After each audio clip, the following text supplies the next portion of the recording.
Itulah ganjarannya seperti kita melakukan kebaikan 1000 bulan. Itulah yang dinamakan malam kemuliaan Lailatul Qadar.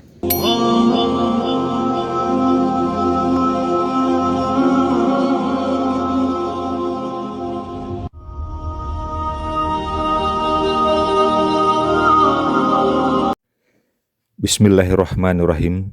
Assalamualaikum warahmatullahi wabarakatuh. Alhamdulillahirabbil alamin. Hamdan katsiran kama amar. Asyhadu an la ilaha illallah wahdahu la syarikalah. Lahul mulku wa lahul hamdu yuhyi wa yumit wa huwa ala kulli syai'in qadir. Allahumma sholli ala sayyidina Muhammad wa ala alihi washabihi ajmain. Amma ba'du. Para sobat sekalian yang dirahmati Allah dimanapun berada, kali ini kita akan mengkaji masalah Lailatul Qadar ya. Kita bahas dari pandangan syariat dan hakikatnya apa itu Lailatul Qadar itu. Karena Lailatul Qadar ini merupakan teka-teki juga ya, teka-teki yang misterius. Ya karena banyak diburu ya, atau banyak diharapkan oleh umat Islam, terutama khususnya ketika bulan Ramadan ya kan. Ya itu bagus untuk menambah pahala kebaikan untuk kita, apalagi di bulan Ramadan. Baik.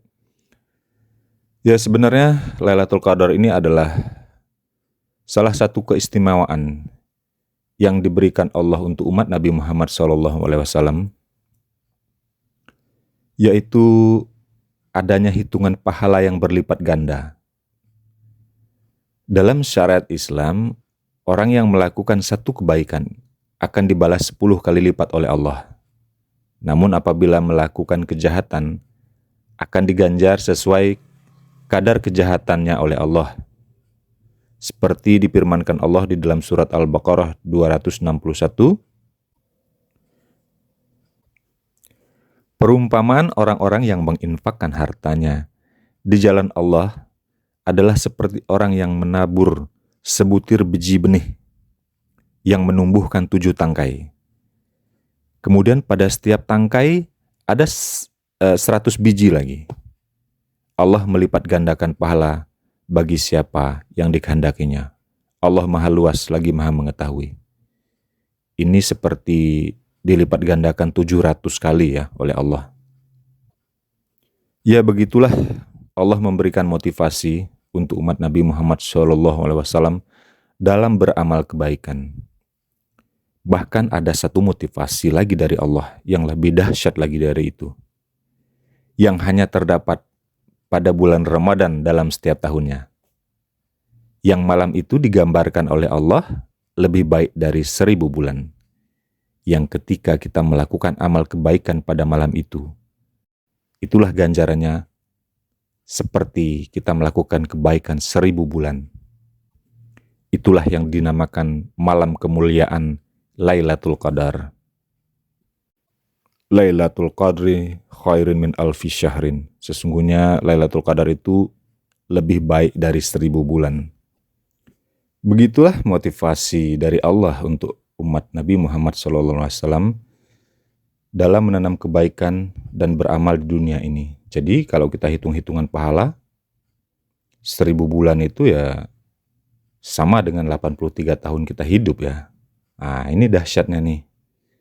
Jadi ketika kita beramal pada dapat malam Lailatul Qadar itu, seolah-olah kita sudah beramal selama 83 tahun ya. Dahsyat memang. Lalu bagaimana kita kira-kira untuk mendapatkan ini ya? Baik. Dalam pandangan syariat ada juga petunjuk-petunjuk untuk mendapatkan malam Lailatul Qadar ini sebagai prediksi yang telah dibuat oleh para arif billah seperti Imam Al-Ghazali dan ulama yang lainnya tentunya ya, yang tertuang di dalam kitab I'anatut Thalibin Juz 2. Dalam kitab tersebut menjelaskan ya, prediksi malam Lailatul Qadar itu di antara malam yang ganjil yang 10 terakhir, 21, 23, 25, 27, dan 29 itu.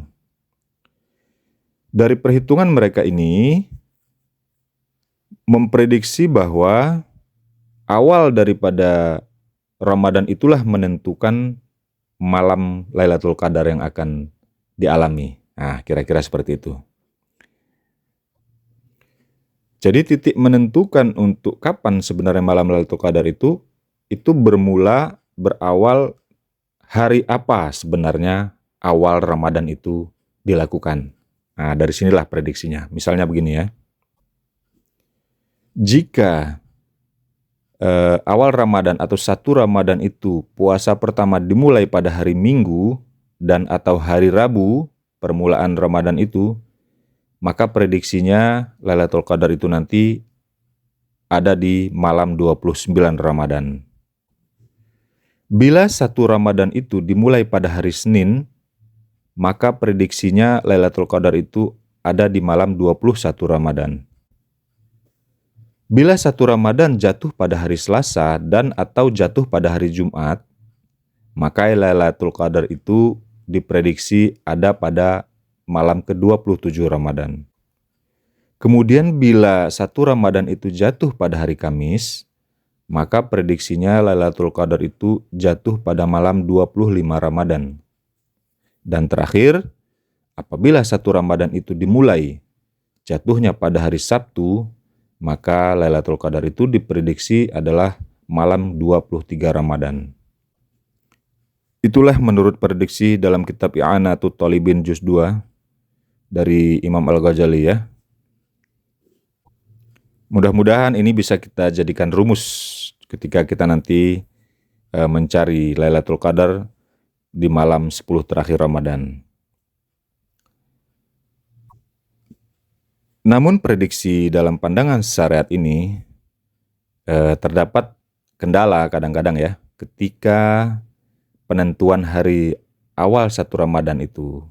Karena biasanya di Indonesia ya terjadi beberapa ada perbedaan ya untuk menentuan 1 Ramadan itu sendiri. Nah, ini nanti berpengaruh kepada penentuan malam Lailatul Qadar di 10 hari terakhir itu. Ya sehingga kalau memang mau dijadikan rata semua ya 10 hari terakhir itulah diisi dengan ibadah-ibadah lah ya. Ya itulah untuk cara mendapatkan malam Lailatul Qadar jika dari pandangan syariatnya. Kemudian selain dari pandangan syariat tadi, Lailatul Qadar ini memiliki pandangan juga dari sisi hakikatnya. Dari sudut pandang hakikat, orang yang dapat atau mendapatkan mengalami Lailatul Qadar ini adalah orang yang mendapatkan hidayah dan petunjuk Allah. Lantas kira-kira petunjuk mengenai apa? Nah ini. Dalam suratul Kahfi ayat 17, Allah berfirman, barang siapa yang diberi petunjuk oleh Allah, maka dialah yang mendapat petunjuk. Dan barang siapa yang disesatkannya, maka tidak akan ada dia mendapatkan seorang waliya mursida yang dapat memberikan petunjuk kepadanya. Nah, kepada Allah maksudnya ini. Dalam ayat ini, petunjuk yang dapat sampai kepada Allah itu sendirilah yang dimaksud petunjuk kepadanya ini. Karena diisyaratkan dalam ayat itu bahwa waliya mursida ini adalah seorang yang dapat memberi petunjuk untuk sampai kepada Allah itu sendiri. Itulah petunjuk yang dimaksudkan Allah. Bermula dari mendapatkan petunjuk,